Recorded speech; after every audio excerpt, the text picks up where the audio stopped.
এইভাবে একবার কাতলা মাছের ঝাল রান্না করে দেখো, বাড়ির সবাই চেটেপুটে খাবে, এতটাই টেস্টি হয় খেতে। আমি এই রান্নাটা কাতলা মাছ দিয়ে করেছি, তোমরা চাইলে এটা রুই মাছ দিয়েও করতে পারো, একই ব্যাপার, কোনো অসুবিধা নেই। তো এখানে প্রথমেই দেখো আমি সব মশলা একসাথে গুছিয়ে নিয়েছি, এটাকে আমি একটা পেস্ট তৈরি করব। তো কি কি আছে বলে দিই। এখানে আমি দুটো ছোট সাইজের পেঁয়াজ দেখো ছোট ছোট করে কেটে নিয়েছি টুকরো টুকরো করে।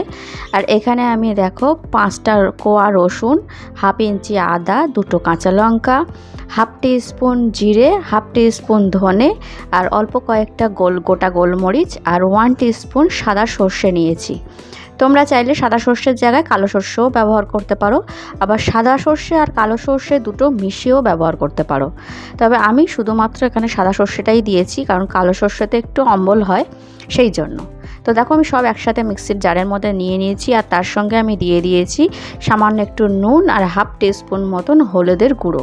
এটাকে একটা স্মুথ আমি পেস্ট দেখো তৈরি করে নিয়েছি, দেখতেই পাচ্ছ। এইবারে চলো রান্নাটা শুরু করি। তো এখানে দেখো আমি মাছ নিয়ে নিয়েছি 3 পিস, এখানে পেটি মাছ নিয়েছি আমি, কাতলা মাছের পেটি এটা। আর মাছটাকে আমি ভালো করে ধুয়ে পরিষ্কার করে নিয়েছি। এইবারে মাছের মধ্যে আমি হলুদ দিয়ে দিচ্ছি, এখানে আমি হাফ টিস্পুন মতন হলুদ গুঁড়ো দিচ্ছি, আর দিয়ে দিচ্ছি সামান্য একটুখানি কাশ্মীরি লঙ্কার গুঁড়ো, তাহলে কালারটা খুব সুন্দর আসবে মাছটা ভাজার পরে। আর সঙ্গে দিয়ে দিয়েছি পরিমাণ মতন নুন। এইবারে মাছটাকে খুব ভালো করে নুন, হলুদ আর ওই লঙ্কার গুঁড়ো যেটা দিয়েছি সেটার সঙ্গে খুব ভালো করে মাছটাকে ম্যারিনেট করে নিতে হবে। দেখতেই পাচ্ছ, একটু আস্তে আস্তে ধীরে সুস্থে কাজটা করে নিতে হবে। আর মাছটাকে ম্যারিনেট করে আমি 5 মিনিট একটুখানি রেখে দেবো। দেখো মাছটা কিন্তু ম্যারিনেট করা হয়ে গেছে। এবারে আমি দেখো কড়াই সর্ষের তেল গরম করে নিয়েছি। এবার তেলের মধ্যে মাছগুলো আমি দিয়ে দিচ্ছি একটা একটা করে। এবারে আমি মাছটার একটা পিঠ একটু হালকা লালচে করে ভেজে নেব। আমি ঢাকা দিয়ে দিয়েছিলাম মিনিট 3 জন্য। তো দেখো পিঠটা উল্টে দেখাচ্ছি, মোটামুটি হালকা ভাজা হয়ে গেছে। তারপরে পিঠটা উল্টে দিয়ে আবার মিনিট 3 একটু ভেজে নিলাম।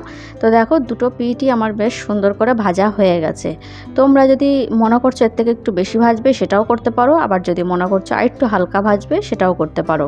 তোমাদের বাড়িতে যাদের যেরকম পছন্দ সেইভাবেই মাছটা ভেজে নেবে। তারপরে ওই মাছ ভাজা তেলের মধ্যেই দেখো আমি সামান্য একটুখানি কালো জিরে ফোড়ন দিয়ে দিলাম। কালো জিরে ফোড়ন দিয়ে ভালো করে একটুখানি তেলটাকে নাড়াচাড়া করে নিচ্ছি।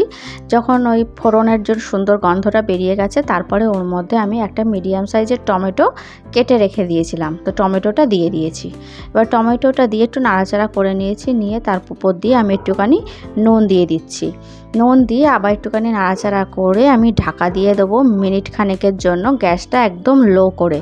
তো দেখো মিনিট খানেকের মধ্যে আমি একবার ঢাকাটা তুলে চেপে চেপে দিয়েছিলাম খুন্তি দিয়ে। তো টমেটোটা হালকা নরম হয়ে গেছিলো। তারপরে আমি 1 মিনিট পরে আবার তুলে দেখো খুন্তি দিয়ে চেপে চেপে দিলাম। টমেটোটা খুব সুন্দরভাবে কিন্তু নরম হয়ে গেছে। এইবারে এর মধ্যে আমি যে পেস্টটা তৈরি করে রেখে দিয়েছিলাম ওই পেস্টটা দিয়ে দিলাম। পেস্টটা দিয়ে এবারে ভালো করে মশলাটাকে কষাতে হবে। গ্যাসটা কিন্তু লো টু মিডিয়ামই রাখবো এই সময়, হাই করব না, যেহেতু সর্ষে আছে তো খুব বেশি হাই করব না, লো টু মিডিয়াম রেখেই আমি মশলাটা কষাচ্ছি। তো মিনিট খানেক আমি একটুখানি মশলাটাকে কষিয়ে নিয়েছি, নিয়ে তার মধ্যে আমি গুঁড়ো মশলা দিয়ে দিয়েছি।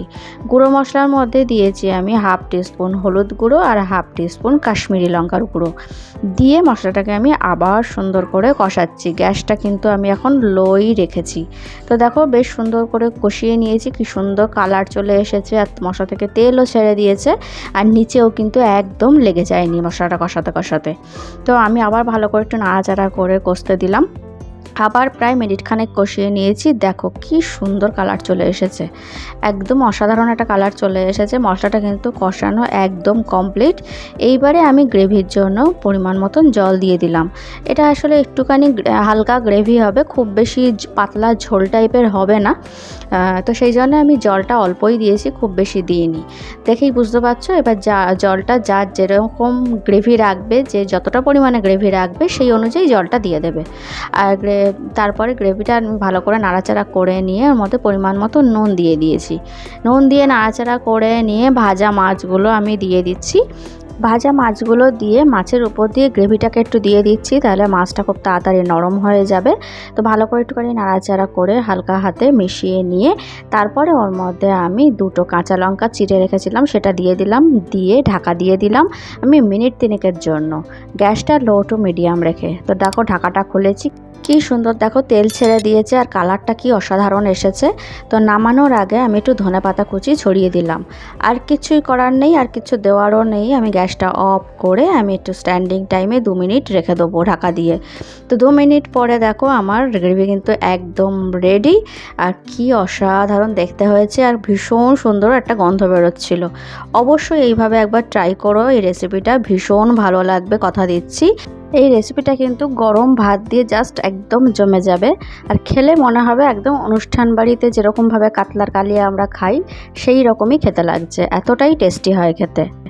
ভিডিওটা যদি ভালো লাগে তাহলে লাইক করে দিও, আমার চ্যানেলটা সাবস্ক্রাইব করে দিও, আর সাবস্ক্রাইব করে দিয়ে অল নোটিফিকেশনটা অন করে দিও। তাহলে আজকের মতন টাটা, দেখা হবে আবার নেক্সট ভিডিওতে। সবাই খুব ভালো থেকো।